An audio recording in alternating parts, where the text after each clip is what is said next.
Je, wajua kwamba katika eneo moja la Yerusalemu historia nzima ya imani za dunia imekusanyika?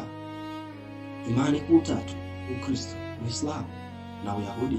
Katika eneo moja dogo hilo wamejenga majengo makubwa na yameshikana. Wayahudi miaka na karne nyingi zilizopita walijenga hekalu kwa niaba ya agano lililowekwa kati yao na Mungu. Baada ya karne nyingi kupita, pia Yesu akazaliwa. Baada ya kuzaliwa, Yesu akateswa katika eneo hilo, akazikwa. Na kisha baada ya kuzikwa, Wakristo wakaja wakajenga kanisa kubwa kama sehemu ya kumkumbuka Yesu.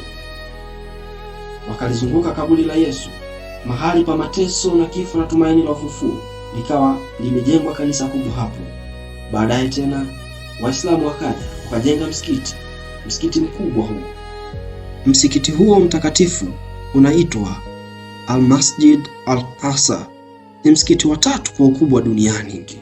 Mahali pa pamoja, ardhi ile ile, ndipo imani zikagongana na dunia ikaachwa na swali zito: je, utakatifu wa nani una uzito zaidi kuliko wa mwenzake? Ulikuwa nami Pascal Nombo. Asante.